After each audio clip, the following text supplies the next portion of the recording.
Welcome back to the Sens Spotlight Podcast, brought to you by the Sick Podcast Network. And before we get started, bet the beauties with Betway and scan the QR code on the screen or click on the link in the details section to create an account and download the app. Must be 19 plus. Please play responsibly. Betway is an official sponsor of your Ottawa Senators. Also, don't forget to hit that hype button on YouTube and like and subscribe to the Sens Spotlight. That really helps out the show. And I am joined by one of my good friends, Graeme Nichols of Coming in Hot, of the hockey news as well. Just to talk about the game last night against San Jose, which was lots to talk about, and just where the Sens are right now in the midst of this playoff chase. So I think you guys will really enjoy it, and it'll be a fun show. And Graeme and I like to talk a lot about the Sens, so it should be fun. So hit it. Turn up your volume. Because you're about to listen to the Sick Podcast.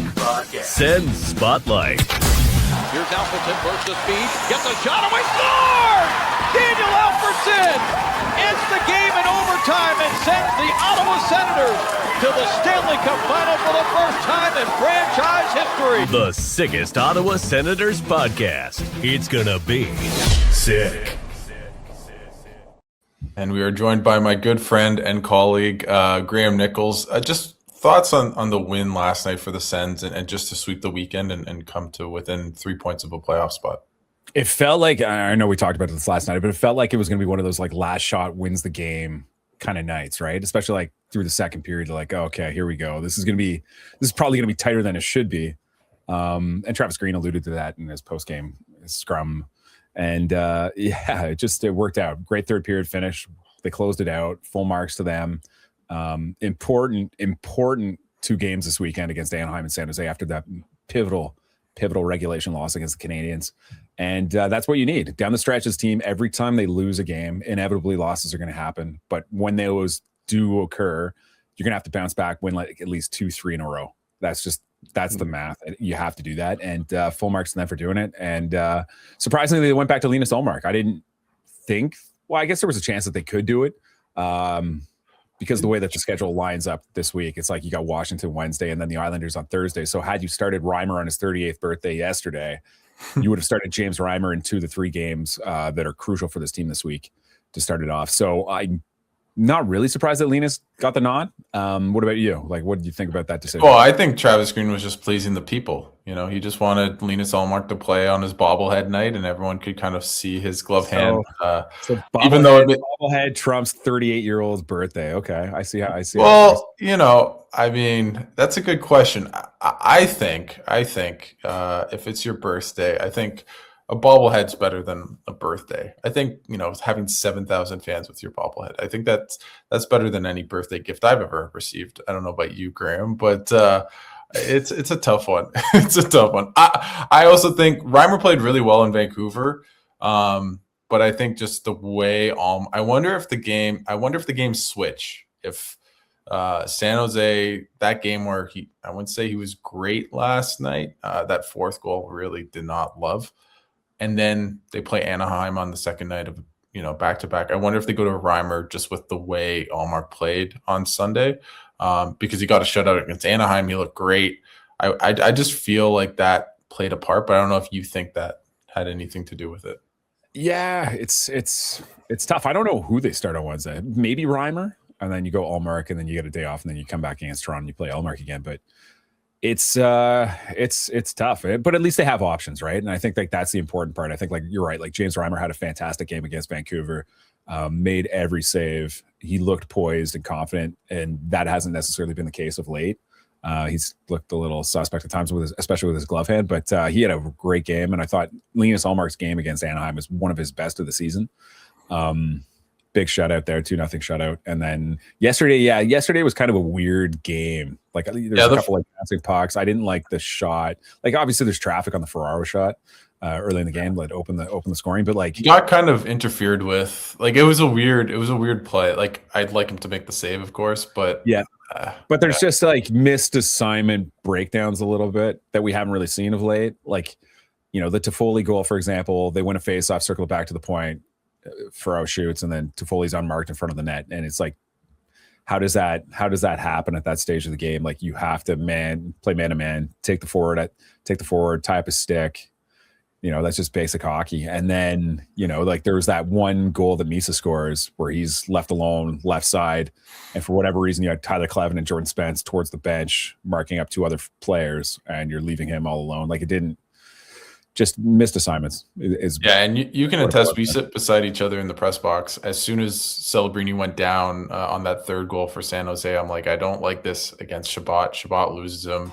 Then I think Graf finished it off. But yeah, just a couple of missed assignments, but it's a back-to-back, right? Like, and they're tired. Obviously, I think San Jose had the worst of the back-to-back, just playing the later game, coming in late at night, while Ottawa could kind of just relax after an afternoon game. But still, they played. I mean, the thing is, San Jose gives up a lot. Ottawa took their chances, and that was the thing I was a bit concerned just halfway through that game was, okay, are they gonna be able to like San Jose is gonna give them a bunch of chances, and feels like in those games where it's been back and forth, which Ottawa hasn't played because they've been so good defensively.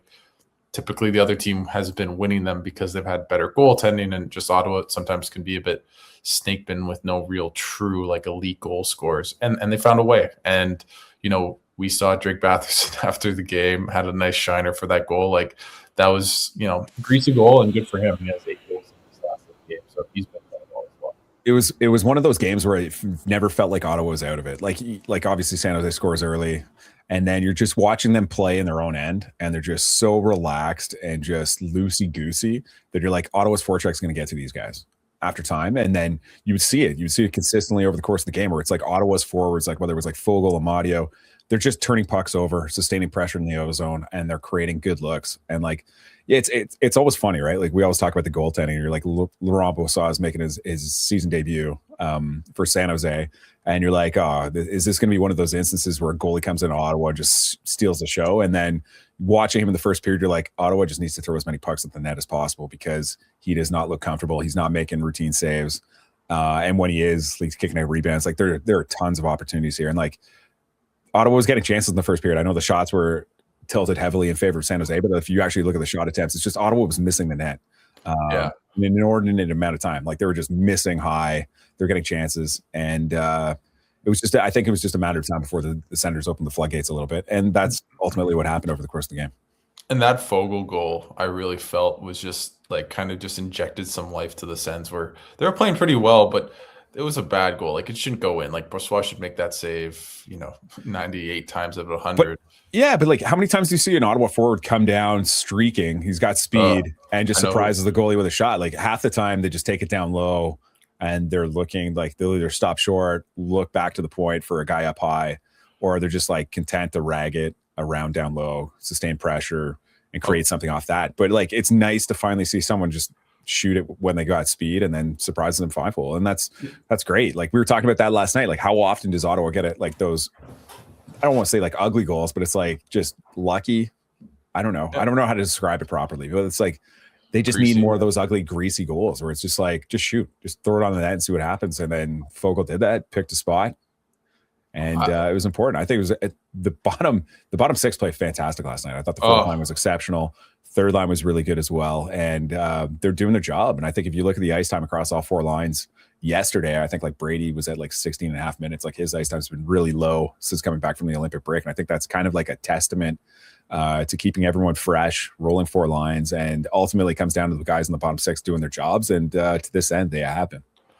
It's interesting just about Brady. Like, he had that goal, the empty netter. He set up the Cousins play, which was, sealed the game. But, he had an okay game. I didn't think he played bad. I didn't think he was, not noticeable. But on the weekend, Tim Stützle has that 14-game point streak. It snaps, and they still how many goals do they score? They have 9 goals in 2 games.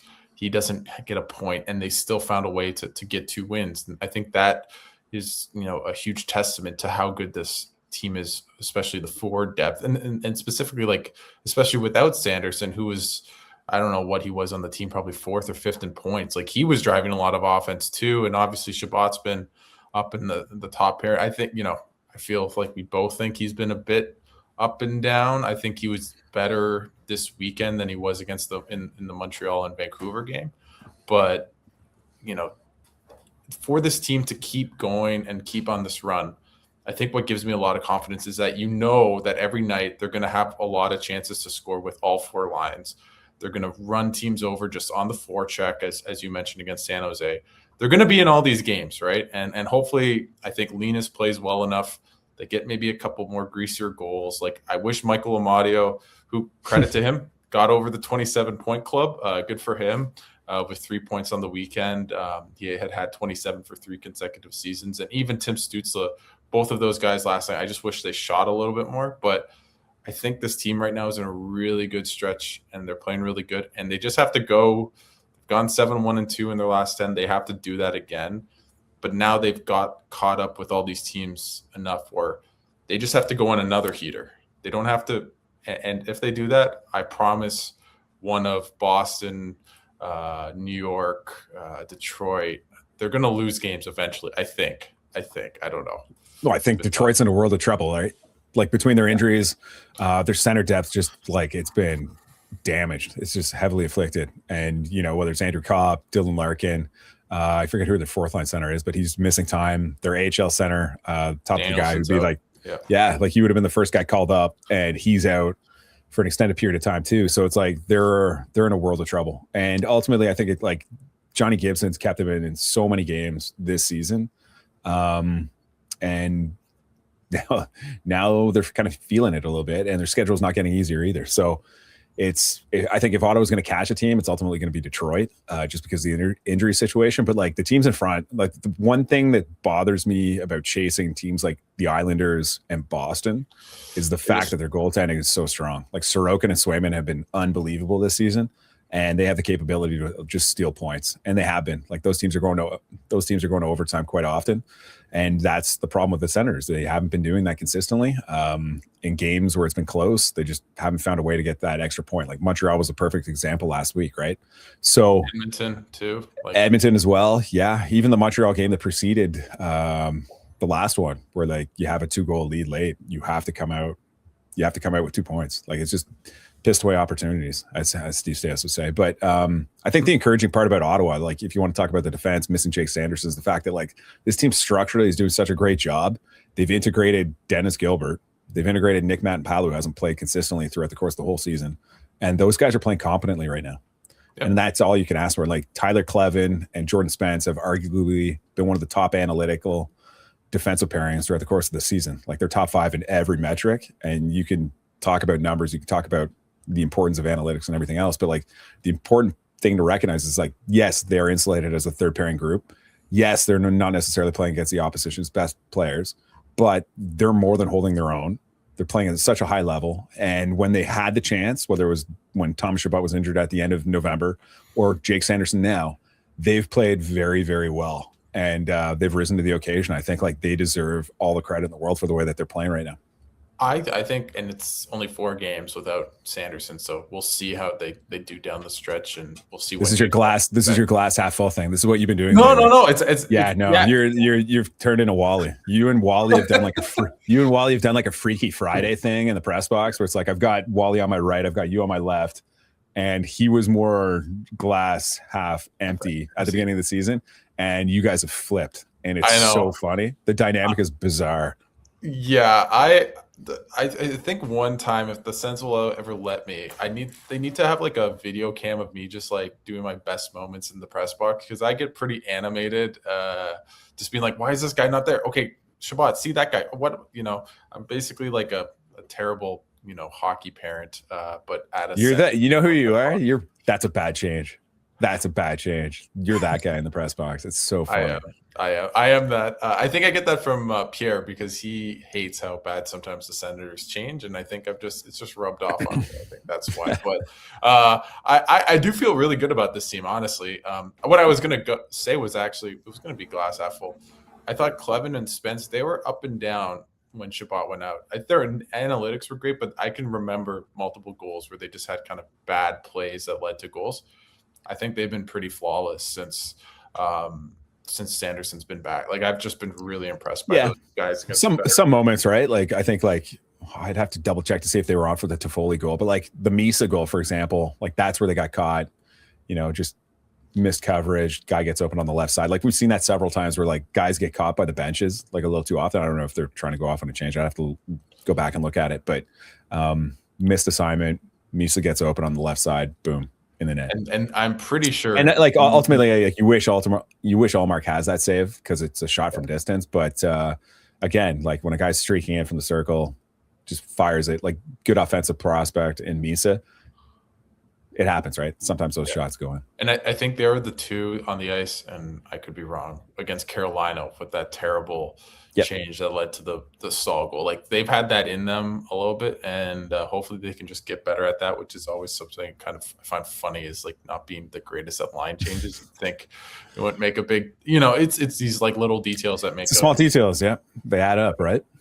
But like the way I wrote about this at Sportsnet, the last game that I say in this very heavily scientific method that I call it the dudometer, the last time they've had a dud of performance was Carolina on January 24th. They lost 4-1. It was never really a close game. Since then, they've lost 2 regulation games and 15 games. Both the regulation losses were 1-goal games. Like that, if they repeat that or anything close to that for the next 15, there's 16 games left. I think they're making the playoffs. I think you look at Detroit, I don't know how they keep their head above water. Ottawa is 3 points back from them. They have a game in hand. I think Detroit, you're probably going to pass if you go on another heater. Now, you have to go get ahead of another team as well. I think Pittsburgh might be got it, although they have a terrible schedule, but it seems like Crosby's going to be back. Malkin's coming back from a suspension. They find ways to get points. So I think Detroit's like almost the easiest team they can catch. And then the rest, I think, is going to be a hurdle. Columbus is playing great. The Islanders, as you said, just in Boston, just have great goalies. But this team's really playing amazing hockey. It just sucks that they're not in a different conference / division, because I think they'd be ahead in the Pacific Division. And now they're not even in the playoffs. Like there are only 3 teams in the Eastern Conference that have more regulation wins than the Senators. They have 28, and it's Buffalo, Carolina, and Tampa, who are at or above 31. So it's like the Sabres have been a wagon for a while. They've been doing really well. Carolina is obviously structurally sound, and then Tampa is Tampa. And I'd be comfortable putting Ottawa up against any team in the Eastern Conference right now. The way that they're playing, it's the faith in the structure. It's just like the way that they're doing it. It's just so systematic in the way that they're playing. They just have to stick with it. They've had bad periods. Bad periods do happen. And Travis Green alludes to like the pushes from the teams that they're playing. I think Montreal did a fantastic job in that last game against Ottawa last week, where it's like that was probably the heaviest and fastest I've seen Montreal against the Senators. They looked way more comfortable than they did in their previous 2 matchups, and it showed. It showed in the result. So if Ottawa can just continue to limit those blemishes and just stick to their structure, play within themselves, they got a good shot, because I think their forward depth is as good as any in the East. It just in terms of quality depth, they might not have the high-end talent that some of the teams ahead of them have, like Tampa, but there's a lot of talent there, and they have the ability to roll 4 lines. They can match up lines against anyone, and then that creates matchup problems for other teams. And the way that they back check, the way that they put pressure on the forwards and stuff, takes a lot of pressure off the defensemen. And they're playing a good system right now. And if Sandy can come back, who knows when he's coming back? I know it's week to week, but Bruce said 3 weeks. I don't want to go against Bruce's reporting. He knows a lot, and he's dug in. I'd be shocked if he was back in 3 weeks, just from my understanding. But the thing is, he is out of a sling, right? Like like he was shown. Like I saw him yesterday. In a sling the other day. I saw him yesterday, and I think I can say this. I don't think it's anything like crazy. Kind of walks past us, and he goes up to the security guard, and he kind of daps him up, and he uses his left hand, like kind of goes out of his way not to use his right hand with his right shoulder. But then I saw him shake someone from San Jose with his right hand. So I don't. This is like elite medical kind of information. You're like the doc. You're the doctor on Twitter. That's what you. I just want Darren Dreger to rip me for no reason. But don't speculate. Don't speculate. I'm speculating. This is my job. No. But I just would be surprised. But you never know. Like and Pinto said this. I was talking to him with a couple of media people, just having a little scrum with him, and he was like, if anyone's going to come back quickly before their injury is supposed to be, the term of it it's Jake Sanderson, just because he's so diligent. He's so dedicated to just like playing. Like, he's doing every little exercise. Cut from the same cloth as like Nick Jensen. You can tell it's like there's some guys who are just dialed for that stuff, and like those are two of them. Like Nick Jensen and Jake Sanderson are like.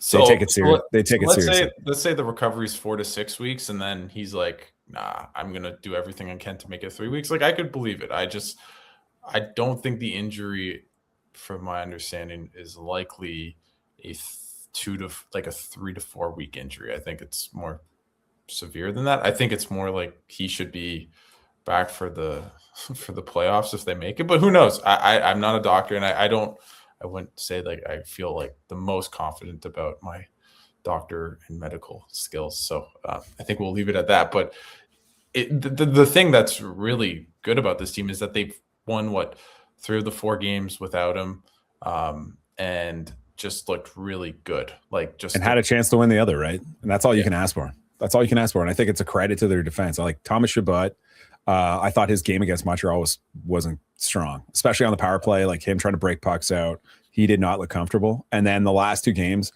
he looks like he's made adjustments, and he looks way more comfortable. And he's played well. Like I don't like the Celebrini to the, like in that one instance where it's like he had Celebrini on the wall going in 1-on-1 just for a loose puck battle. And it's like, instead of just pinning Celebrini up against the boards, he just bumps him. Celebrini absorbs it, spins off, and then fires a backhand pass to, I believe it was Graf who put it home, right? So in those instances, like I wish he played it a little bit better, but I think he's playing back at a high level, and he's been asked to play like a lot of minutes. I'd have to look at what he played in the last 2 games, but I think he was over 28 minutes in both of them, right? So yeah, he's being asked to chew off a lot of ice time just because of the alternatives, but he's held his own the last 2 games, and that's all you can ask for. No, he's been really good, and I think like it's interesting. It felt like that Montreal game, he almost had to like relearn how to be a number one to quarterback that power play. We talked to him, I think, Friday, and he's kind of like, it's just different reads, different players on the power play. I think him and Zub just hadn't played really much hockey together since 2022. Mm-hmm. So that's a big adjustment. And it felt like that Anaheim game, I thought him and Zub were really good together. Last night, I think they were up and down, but they were way better than they were against Montreal for sure. And if that top pairing can be good to very good, and I think Artem Zub is such an underrated player, just defensively, just great puck skills. There was a play we were commenting on it. I think it was in the 3rd period where a puck goes kind of rims around the boards, and it's kind of going fast, and Zub just kind of almost puts a little touch on the puck for it to like hit the boards, go perfectly onto Chabot's stick, and then he has an easy kind of outlet to kind of exit the zone. It's like those little plays that Zub makes, that subtle ones, that makes him such an effective player. And I think if that pairing can grow, if Clevin and Spence keep this up, the 3rd pairing, I'd like Nick Jensen back in the lineup, which I probably wouldn't have said maybe a month or 2 ago, but he was playing really well. We'll see how long he's out. Mm-hmm. But all you can ask is like Dennis Gilbert, Nick Baden-Powell, we just don't want to notice you. And I think like there's been moments, and actually we were reflecting on this yesterday in the press box watching the game. It's like I was kind of surprised at how often Nick Baden-Powell was jumping into the rush, and like he was in some instances he was like the first guy. One play he literally was like he dumped it in and chased after the puck, and he's fast enough to win that puck. I don't know what he'll do with it, but I thought he's played really well. Like he's kind of shown himself to be like a guy that should have probably been in the lineup at some points more than he was at times, getting so many healthy scratches. Now, has he been a world beater? No, but as you said, he's been almost invisible, but in the good way. Like he just makes the right read, gets guys off, uses his size and good stick and good skating ability to disrupt plays and win battles along the boards. He's just been really solid. And Gilbert's like a big body, knows who he is, plays within his means. He's been fine. I don't trust him if it was a playoff series, but I think he's going to be fine, at least as the way he's played the past on the weekend, where he was kind of like Baden-Powell, pretty unnoticeable in a good way. I also want to give the 4th line their flowers. Like I think like Fabian Zetterlund, So when I'm on coming on hot, like I usually allude to the fact that like if he's not shooting the puck and putting the puck in the net, like he's, he works his ass off. I don't think anyone will accuse him differently. But like the effort and energy that he spends doesn't often translate into like positive results all the time. But like last night was probably the best game I've ever seen him play, without question. Like he was physical, he was assertive, he was getting pucks, he was making passes. His setup on the Tyler Clevin goal was fantastic, and he got the one-timer goal from the point, which was beautiful as well. That was arguably the best game. And I don't know if it's like the Faces magazine bump because he was on the cover of that. I don't know what you want to say. That definitely happened to Julian McKenzie, I will say. He had a he was pretty wired. The quality of his work improved markedly. Yeah. It did. Yeah. Fair. You need to backtrack that. Backdate that. But I mean, I completely agree. Like, I think he's been way more engaged. I think the fact that his, like, with Fogle and Eller being, really good players and just having the puck a little bit more, like he's been, I think, had the opportunity to shoot, to score, to be more in the offensive zone, which is where he plays his best. I think Fogle's been really good. That was his best game. That was his best game since joining the Senators by far. And just having a fourth line, like there was moments in this game where they were playing the fourth line like on purpose against Misa, like the second line of San Jose. They're like, yep, we know we'll check you to death and we'll dump the puck in, win a board battle, make you play defense. They were great last night. They played the second most of any line. It's funny, if you look at the lines, I don't know who was third and fourth. I forget if it was the first or second line, but the Pinto Cousins Amadio line played the most amount of minutes at 5-on-5, and then it was the fourth line. So that says to you in a close game. The top line had the least amount of 5-on-5 ice time. Yeah. Sorry, I should like the Stusa line. I should clarify. Yeah, because in a sense, I feel like the Gray Cousins Kachuk line's kind of been their top line. That's the thing, is they come at you with so many waves, right? And that's the thing that feels so sustainable, right? And they don't. How many teams have two former 20-goal scorers they pretty much scored 20 goals each last season? The wingers I'm referring to, like Fogle and Zetterlund, and then you have a cup-winning fourth line center who's like, I find Eller's starting to come into his own. Like he's playing really well in the last week. I thought his game against Montreal, like he looked fast, assertive, and physical, doing some great work down low, and it's like extended over the course of the weekend. And he's kind of taking his game to another level. And I think Fogle with his speed, physicality, and he's got a little bit of hockey IQ. Like he's a smart player. Like he's moving around, he's sustaining plays in the ozone. He's not a creator, but he I think defensively he's really smart. Like he knows where to be. I find offensively like he's a slasher. Like you just get it to him and with time and space in open areas. If he gets to open space with his speed, like he can make some stuff happen, right? So, and he's a big dude. So like if he gets net front, it's tough to move him. He's a really good, like if again, it's like I find outside of maybe Eller in his career, I mean, Zetterlund has been pretty hit or miss this year, more misses than hits. But like if those guys are on your fourth line, like as you said, like that makes you a really, like no one wants to play against you because you have so much talent everywhere. And the other thing is that, early in this year when Halliday was playing, when McDermott was on the fourth line, they were playing, McDermott would be like the first, like 3 shifts in the first period and then, see you later. Halliday was like mostly power play. But the record's good. He's a lot, we're allowed to have different opinions. I think that is, I don't think Curtis McDermott has. No, but it's like you're playing Tim Stützle. You're playing your best players like an extra 2-3 more minutes each. That's all it is. And I felt like they were wearing out at a certain point in the season. And which leads into my point. Now you can rest Brady. You give Tim Stützle all your first and second line. They don't have to be overused, which helps you when you have all these back-to-backs coming up, when you need every game that you have to win. You don't have to kind of just go all out for one win, when it's 2-2 in the second period. And you're like, oh, like what the Oilers have to do with McDavid and Draisaitl, where they just have to run them into the ground because their depth isn't good enough. That can work in little chunks, but over the course of a season, that takes a wear and tear out of your body and just isn't sustainable, in my opinion. And I think for the Senators team, having that depth is going to make Tim Stützle, Brady Tkachuk, Dylan Cousins better as they push, for the playoffs, which is just exactly what this team needs and where they need to be at. Yeah, and I think that's the important part. Is like you're not going to exhaust your top players. Like, I think what also works in the Senators' favor is they're not chasing games that often. Like they've had the lead in the majority of the games of late, especially since the Olympic break. And when you're playing with a lead, you can roll those 4 lines comfortably. You can rest your top line guys. You're not leaning on them as heavily to like sustain offensive zone pressure. And I think with like Brady in particular, like I'm kind of curious to find out what's the deal there, because like they're obviously monitoring his minutes and workload. It feels like he's playing about 16 minutes a night since the Olympic break. And I don't know what he's dealing with or if he's dealing with anything, but like even Travis Green in one of his availabilities this past week kind of mentioned offhand that he was kind of managing something, a little bit. And he mentioned how it was like, oh, like the Olympics, he just played for 2. It's all true.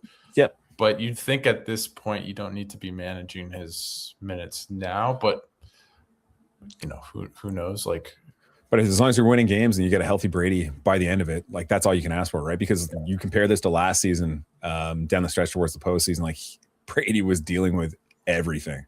It was he was having a tough go, but he, like, to his credit, like full marks to him. Like he was great in the playoffs. Like, he was good. But even still, like we're talking about, like there's been a lot of like fan discourse online where it's like, I just want to, like, everybody wants Four Nations Brady all the time. And if it's not Four Nations Brady, it's like something's wrong with Brady. What's wrong with Brady? It's like, it's an 82 game season. Is he picking his spots a little bit? Maybe, but he's still a point per game player. He's still controlling the puck down low. Like whenever the puck goes down low behind the net and he's on the wall, he rarely loses battles, and he's doing whatever it takes. And then Dylan Cousins, he frees up in the slot with the bumper position. I think like you got to give credit to what Brady and like even Ridley Gregg's playing some of his best hockey right now, and the work that those guys are doing. He's been so good. I don't want to talk about him too much, honestly, because I feel like I've talked about him every show for the past like 2 weeks.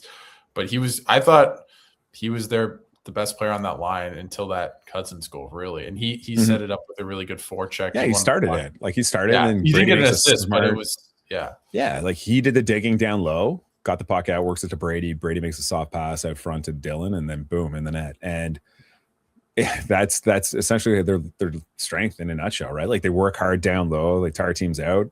Brady creates time and space for his line mates, and Dylan Cousins just finds soft coverage in the slot, and then boom, wires a shot. If he gets time and space to get that shot off, well, he's having success with it. He's had so much incredible success in the slot this year. Look at the goals he scored specifically in the slot. It's always when he knows he has a second to shoot. When he, like the goal he scored yesterday, there was no one near him. He gets the puck, takes his time, says, I'm going bar down, goes bar down. I find when he needs to kind of make a quick decision, he's not nearly as good. And if you look at the goals, it always feels like his time, like that game against Calgary where he gets the puck and he's just all open, has all the time in the world, and he goes bar down. Like a lot of his goals feel that way, but I mean, is it 24, 25 goals? I forget. It's one of the two, and he's on pace to around 30 goals to get near his career high. And the good thing with Cousins, more of his points and goals are coming at 5-on-5. I still am a firm believer. A lot of that is a huge part because of how good Brady Tkachuk's been.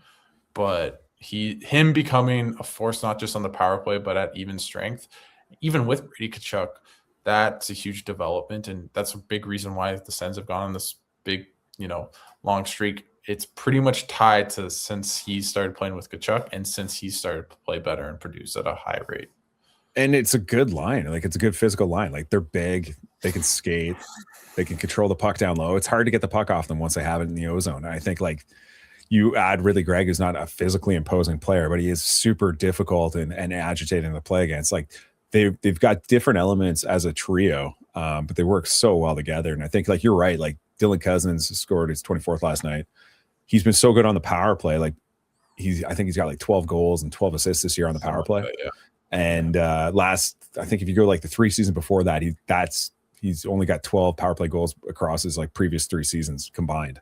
So like he's taken such a marked step forward in his development and progression. And I think like that's one of the biggest questions of this offseason is like you're gonna have to look at his play and say, okay, is this the version of Dylan Cousins that we're gonna get next season? Or are you going to potentially, like, obviously, I don't want to get it too much into the rumors and everything, but like we talked about Robert Thomas, like in the press box, like when those rumors were going on, you're like, I wonder what, if the Senators actually did kick tires on Robert Thomas, like I wonder which players they were discussing. I think like the obvious candidates would be like Shane Pinto, Dylan Cousins, maybe Ridley Gregg, but like probably one of the first two centers I mentioned there would probably be going the other way. And I think like maybe that's a talking point and a discussion point for the offseason. But full marks to Dylan Cousins. I think he's been here for a year.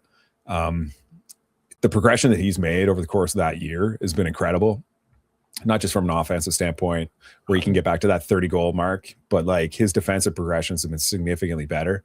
And he's skating well. He's physical. He's got so much confidence with the puck in the O-zone right now. You can see it. You can see the growth in the individual, and you hope it is sustainable, and you hope that this is the best version that they're going to have of Dylan Cousins moving forward. Yeah, like I don't think his shooting percentages, I'm just checking it now, is dramatically high. Like compared, he's on the power play. On the power play, it's like 27%. Well, he's shooting 15%. He shot 14% when he had 31 goals. So it's that's a high rate. But if you have time and space, like a lot of the times he's scoring, it's not like, oh, lucky goal. It's like he has time, space, wires at home. Like I don't feel like that's almost unsustainable. It's not like he's just getting a couple fluky goals and some empty netters and like Drake Batherson's goal yesterday where that hits off his hand. Like I find Batherson with his goal scoring, he's more where I'm like, I think he's unbelievably skilled, but he wavers up and down kind of with his goal scoring, and sometimes it doesn't feel always the most sustainable, even though he's scored the most goals on the team outside of, I believe, Timmy.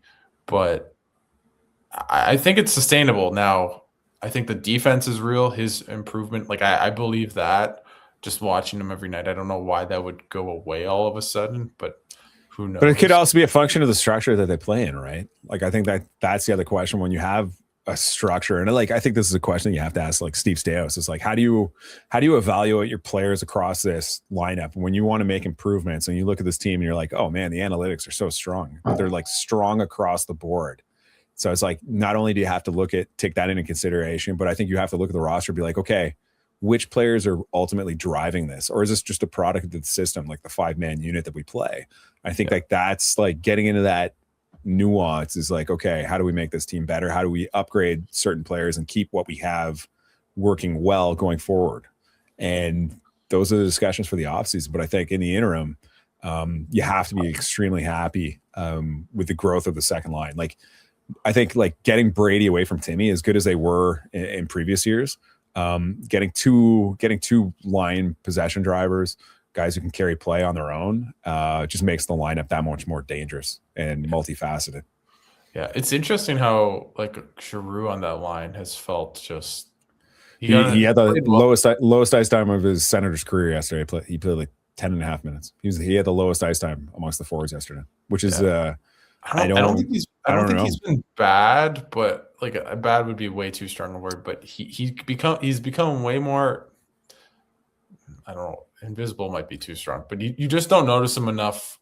Like what I've noticed, Alex, and like Jason York alluded to this this morning on our show, is like Claude's going out for like key draws, and then he's immediately getting off the ice. And I think like even while shorthanded, like his ice time shorthanded has been cut considerably. Amadio, it's going to like Ridley Gregg, and it probably will continue. Like Fogle will probably be one of the guys who gets a lot of ice time on the PK, and it's changed, right? Like Pinto's out there as well, and Amadio has been a benefactor of it, and they've kind of changed things up a little bit in terms of ice usage, everything else. But like they've scaled back Giroux's responsibilities considerably.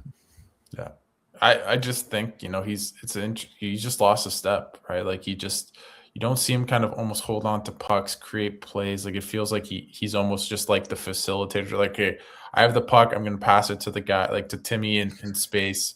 He'll drop it back to me. I'll make a quick read. Like, again, he's been fine, but you look at that line and I think of Timmy and Batherson way more than I think of Giroux.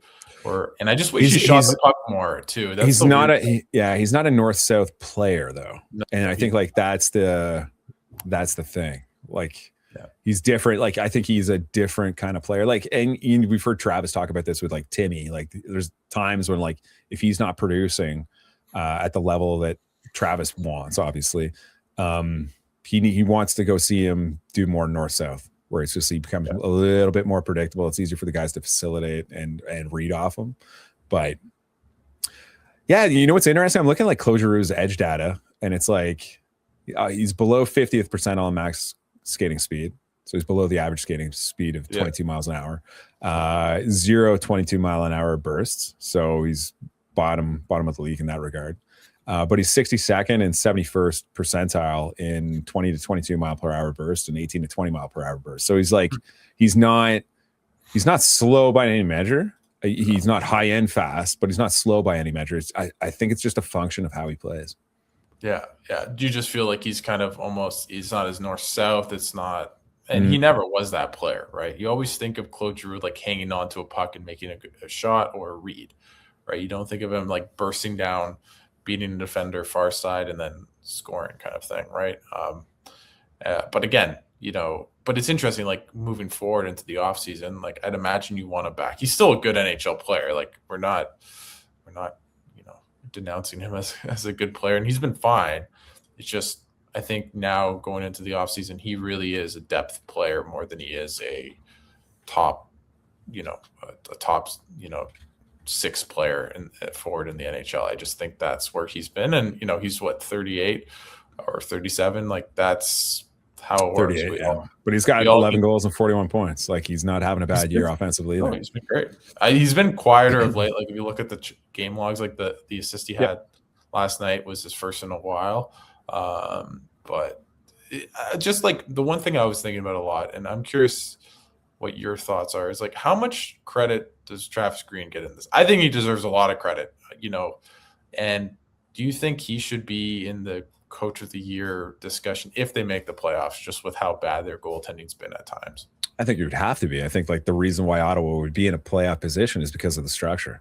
Obviously Linus Ullmark's playing well since he returned from his mental health leave, and he's given them a chance in many games, and that's what you wanted from him from day one since the moment he's arrived. But I think you have to give credit. I think like the only downfall, the only blemish to Travis Green's record, I think, is like the PK hasn't been necessarily that good. And I think like once he made the switch, I think their PK is like, I feel like it's like eighth in the league since they made the change. Maybe it's like Wally referenced it offhand this morning, but I think it might have been from a date, not necessarily when Mike Yeo took over. But they've been really strong of late, and I think it's a function of the personnel, just their usage. I think putting faster guys on, it's helped for sure.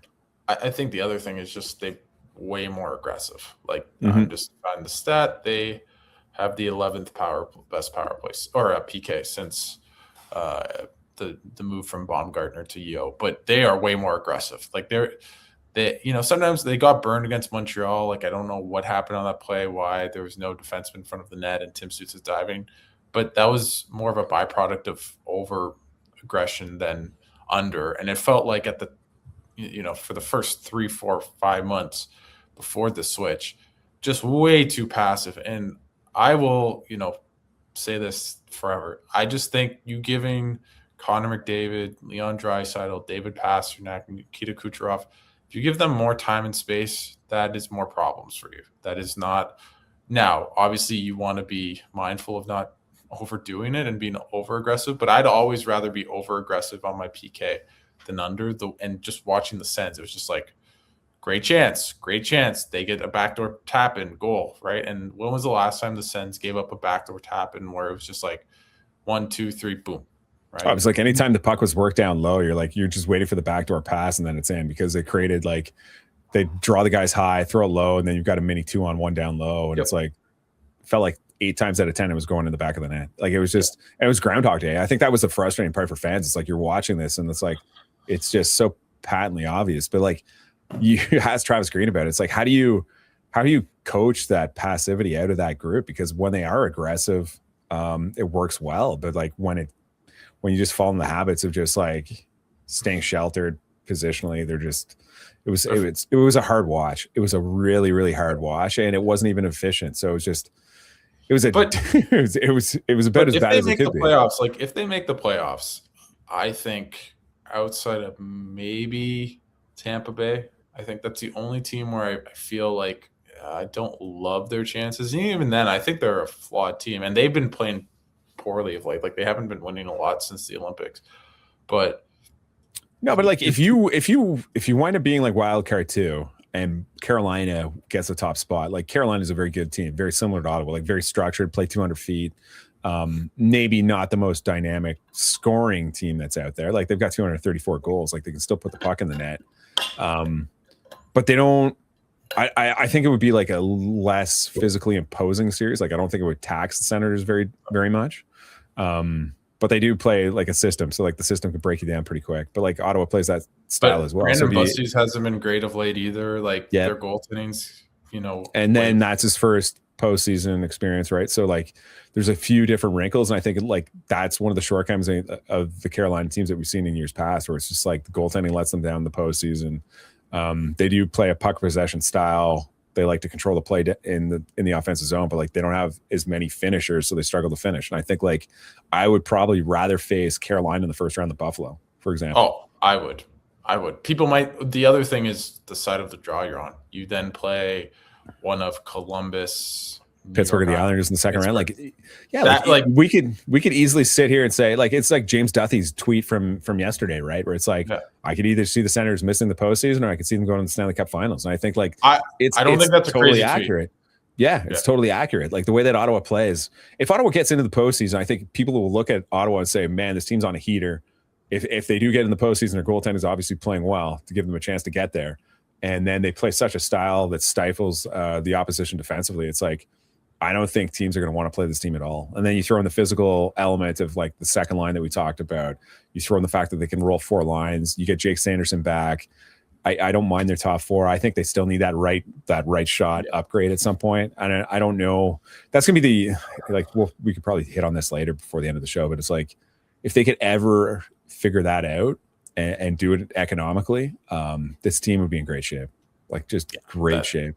And afford them a little bit of time, and flexibility to develop Carter Yakimchuk a little bit better, especially on the defensive side of the puck, or trade him for whatever the solution might be. But that's another conversation. But if they can find that, or like maybe Jordan Spence gets the opportunity. Like depending on the matchup, like I think like Jordan Spence could get in trouble against a team that could forecheck well, like that's heavy, dumps it in on him, and can knock him around a little bit. There's not a lot, but there's not a team in the East that does that, right? Like maybe Buffalo does that a little bit, but the Islanders sometimes, but not their best players. But yeah, like I don't see a physically imposing team out of any of them. And I think if the Sens make it in, like one Carolina, if that's the team they play, I'm a big basketball guy. I think of them as the Raptors pre-Kawhi. Really good regular season team, but they do not scare you at all, and you never feel like they're actually going to win the cup. That's how I feel about, or the finals. That's how I feel about Carolina. I'm not saying the Sens, if the Sens played Carolina, I'm not like, oh, easy series, they're going to win in 5. No, it's going to be a tough series, but that does not scare you at all. Even Buffalo, actually, I think they're really good, so they do scare me, and they have a bunch of goal scorers, Dahlin, Thompson. Their defensive stack, their goaltending's kind of up and down, but they've been good. But you look at them, like 235 goals for, 200 scored against. Ottawa 225, 205 against. Like they're not dissimilar teams in terms of what they're doing. It's just, and they've had fine goaltending all year, while Ottawa had historically bad for half the year. Like the 205 is a bit misleading. Like that's the funny thing is like looking at these stats, where it's like Ottawa's 23rd in the league in goals against. I'm like, I don't. Yeah, well, that is not my metric for how good defensively they are. When Allmark and Marilyn are the second and third worst goaltenders in terms of goals saved above expected, according to Evolving Hockey, it's like, well, there's your explanation for it, right? Yeah. And I think Mike Kelly, who will probably be on the show tomorrow, like he had the stat on the broadcast where it's like their defensive like slot chances, expected goals is like 1, 2, 1, 3, like it's all top, like and again, I think Travis Green deserves a lot of credit. I know people sometimes kind of give him a lot of but I think he's done a hell of a job the first 2 seasons. I think, as you said, the one thing, the chink in his armor is the PK the past 2 years. But again, in my opinion, the two things that let the Sens down against Toronto last year in the playoffs was the PK and the goaltending. Now, I don't feel great about the goaltending. I know Allmark's looked okay. I still don't believe him in terms of like him stealing you a series. Like, I think you have to win it and hope that he just like is fine. But the PK's been fine, and and if they play that well defensively in front of, like, there's no team in the playoffs, I think, that if the Sens played against would be completely outplayed. Like, I don't think there'd be even Carolina. I think the games would be pretty even, or Ottawa would hold more of the play. And if you do that, you don't need to rely on your goaltending. You don't need Allmark to make 40 saves to win you a game. You need him to make 22 saves. But the season tells you differently, right? Like, if you don't get that quality of goaltending, it can sink you. No matter how good you are defensively, I agree. You. I'm just saying, again, you don't need him to, but you kind of do. At a certain point, I know what you're saying, but it's like at a certain point in the playoffs, they will need Allmark to steal them a game, and I hope he plays like the way he did against Anaheim every night. I've just seen it enough, and the way he moves laterally doesn't inspire confidence in me. I'm just being brutally honest. I don't like it has nothing against the guy at all, but I'll see it when I believe it. And the game against the Sharks feels more of what his season's been like than the game against Anaheim. But it's crazy. I'm looking at this like league wide regulation wins across the league. He must be top. There are 5 teams ahead of Ottawa with more regulation wins. That's it. Yep. And it's crazy. 3 points out of a playoff spot. Yeah, it's crazy. That's the other thing, Sens fans. If they tie a team in the like, they don't have to overlap anyone. Basically, they just have to get to their point total at the very least. It looks like. I think Detroit's got the tiebreaker though, right? Or head-to-head, maybe.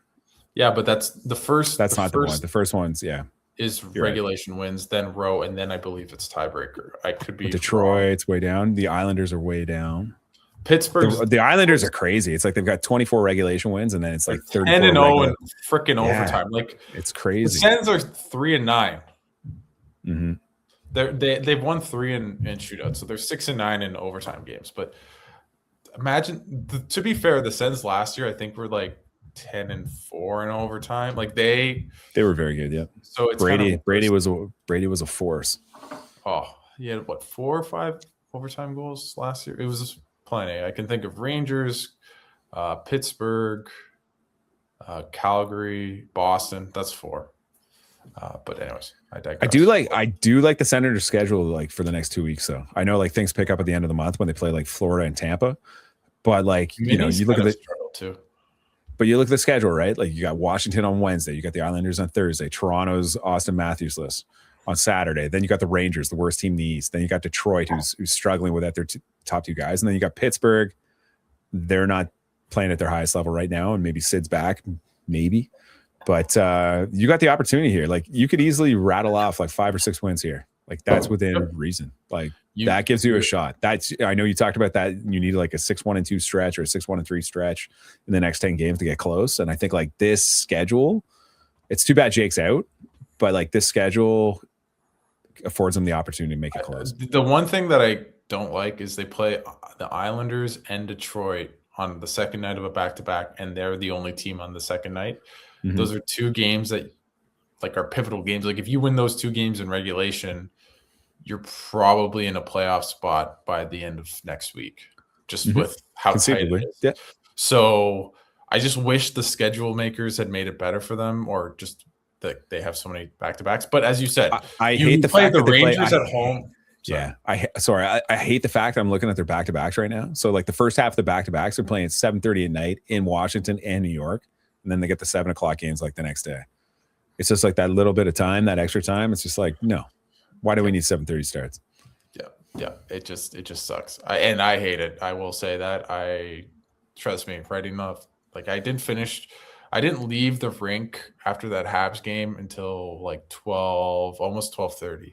So brutal. Just writing the story. It's just like, and again, I love my job. First world problems. Thank you. You answered it before I even did. At the same time, just only 7 p.m. I don't know. I haven't heard one fan who's like, yeah, really want a 7:30 game.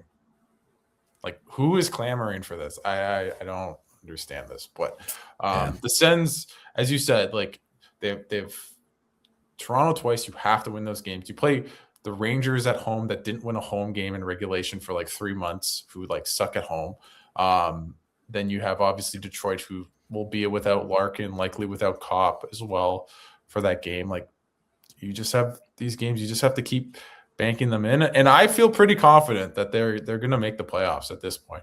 Now things can change. They need to bank points. I think the thing that they like, we're talking about strength of schedule right now and weak opponents for the rest of the month. I think you have to capitalize on the slate of games that you have through March, because you look at April and it's like Buffalo, Minnesota, Carolina, Tampa, Florida, Islanders, like all teams that are competitive in the mix, with the exception of Florida, who's the defending Stanley Cup champions. But like maybe they're resting guys, maybe guys are out of the lineup because they're dealing with some stuff. I will say, probably get shut down. I like that. Shout out to Lockdown Sens for the stat. Travis Green. I think the Sens are 19-5-4 on weekend back-to-backs. They play Carolina and Minnesota on a weekend back-to-back. I feel very good about it. I don't know why. I probably shouldn't, but the Senators love playing back-to-backs at home and just back-to-backs on the weekend. So, and they do that with the Islanders and the Devils late in the season. I do like that they have the Devils and the Leafs as their last 2 games. Like if you can be tied with a team at that stage and then you have that schedule, you feel good that you're going to find a way to bank those 2 points or the 4 points and make it in. But yeah, a lot of like money puck, who's playing who, what it all means, regulation wins, like, and I love it. I wish it was a 3-2-1 point system, because I'm pretty sure the Sens would be way higher in the standings than they are. But here we are, and Bettman loves his 3-point games. Is there anything else before kind of we wrap this up that you kind of want to touch upon? No, just Fabian Zetterlund. I hope this is the version of him that we get for the rest of the season, because that was the most inspired performance, and Fort Line's doing some great things. So hopefully you can stay hot in that capacity. I will say the 2 games they played against San Jose, he's looked very inspired, and then it didn't translate that way. But he's had these stretches, though. But he's had those stretches, right? Like on that California trip, he starts scoring almost every other game, and you're like, okay, maybe this is it. Maybe this is the turning point. And if he can provide some secondary scoring down the lineup, that's huge. And I'm still waiting for the best version of Brady Tkachuk to show up, because I feel like he's not playing poorly, and I feel like he is getting ragged on a lot by the fans. But if you can get a better version of him down the stretch, he hasn't had that game yet where he scores like 2 or 3 goals. Like I'm kind of waiting for it to happen. But I love to see it, because I think like Dylan Cousins is playing at a high level. Timmy Stützle, even though he was held pointless in the last 2 games, he should have had he could have had 3 or 4 goals in the last 2 games. Yeah, and he's still creating. He's doing an exceptional job.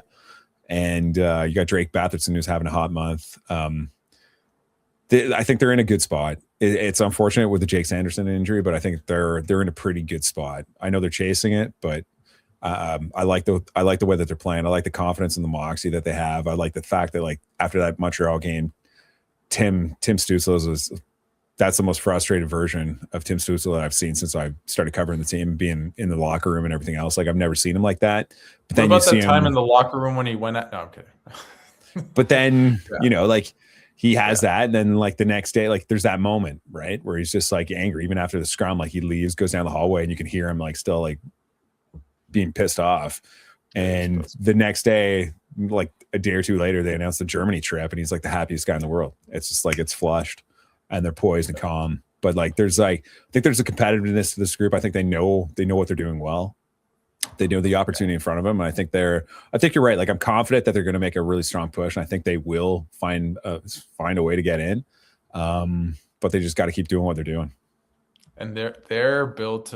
I'll say this again. I think they're built for playoff hockey more than they are for regular season hockey. Just with how good they forecheck, how good, they muck up games. Like they're comfortable in that type of environment rather than other teams like, for example, Montreal, that loves the free flowing up and down kind of racetrack type of game. And like that's just typically not what playoff hockey looks like. And I think bigger picture with this team, I just feel like if you're Steve Stais, you feel really like even if they miss it by a point, and that will be heart-wrenching, I think you have to feel like this team isn't just good. It's really, really good. And if you add that right shot defenseman, if you maybe add another elite forward, you are. I don't think thinking that you can make the finals is crazy. Just with where the East is at right now, I think Florida will be kind of the behemoth coming back into the fold next year, but I don't think the Metro is going to be. Who's their goalie? I definitely haven't looked at Puckpedia buyouts, but it might change. Like, again, that's the one thing. Like, you look at Bobrovsky. I remember going to a game right before in the 23 season, and the Sens were kind of still in the playoff hunt, and Bobrovsky just lost them the game. And then he leads them to the finals, and he was like the worst goalie contract in the league. At the same time, Binnington, right? Like, it's like Binnington, like worst goaltender in the league statistically, goes to the Olympics and plays remarkably well. Like, I had no expectations for him whatsoever. I thought he would play himself out of the job, and then lo and behold, he held his own. I would look at trying to get him. I wouldn't. That's not what I'm suggesting. I'm just saying, like, goaltending is such a volatile position. Obviously, like circumstance and stuff what happens in front. But like Bobrovsky's a 37-year-old free agent at the end of the season. Did they pivot and go in a different direction? Because like he's a Hall of Fame goalie. They've got a lot of money committed, and it's going to be kind of fascinating to see what they do. Yeah, no.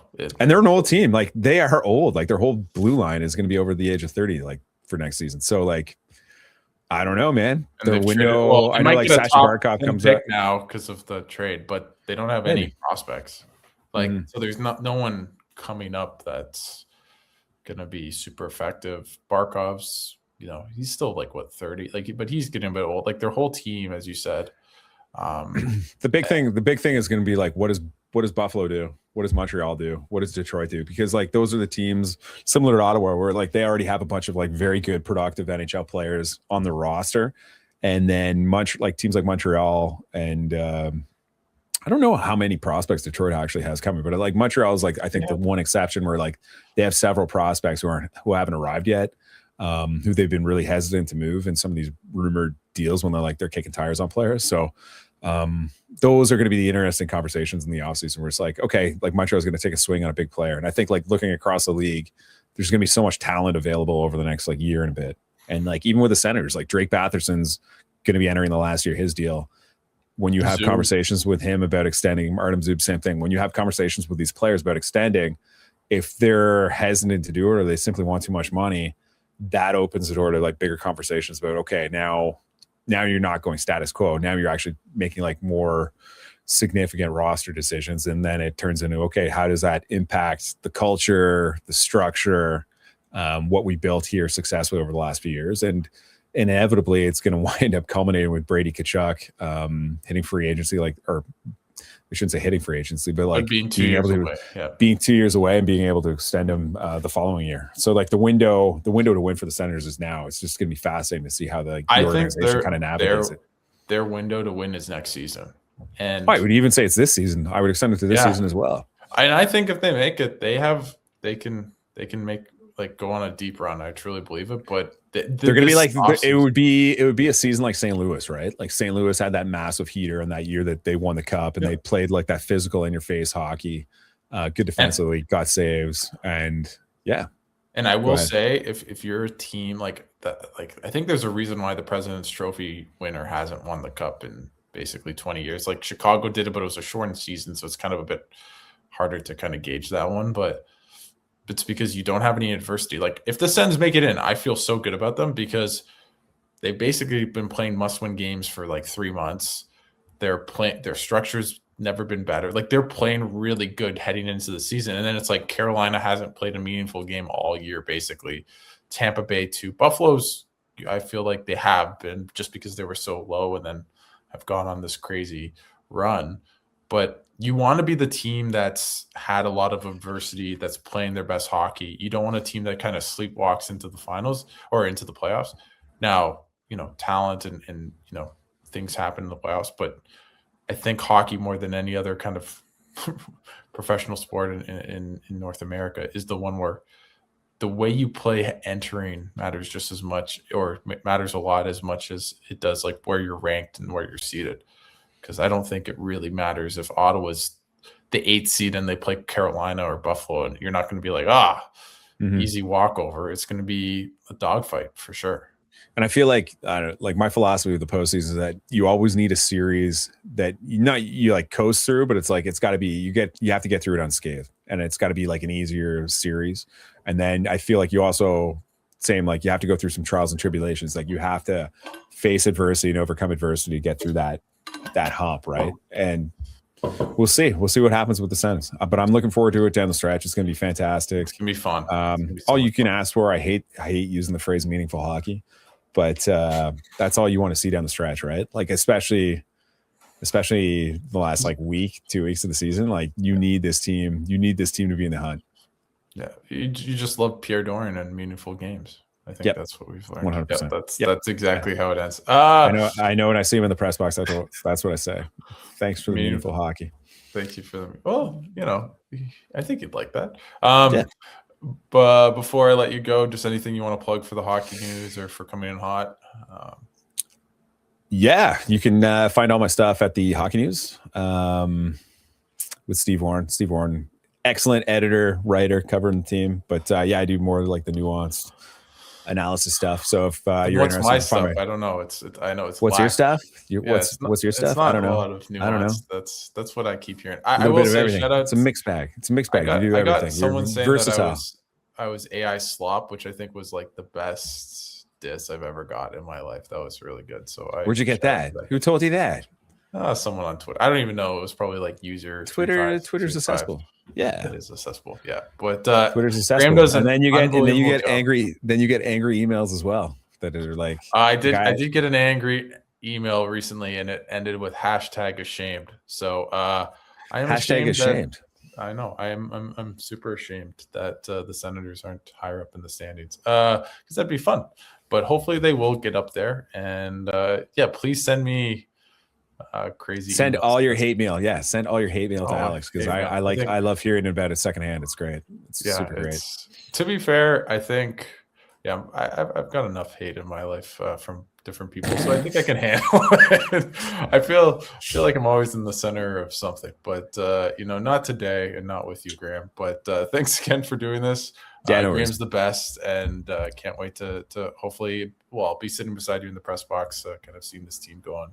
Hopefully, overall to the playoffs. So I'll see you on Tuesday for the practice, and then I'll definitely see you on Thursday and Saturday. So there you go. Awesome. Should be fun. Thanks, everyone. And thanks a lot, Alex. Talk to you guys soon. Bye-bye. And that's a wrap. Hope you don't miss us too much until next time. Follow the Sick Podcast Sens Spotlight on YouTube, Instagram, Facebook, Google Play, and Apple Podcasts.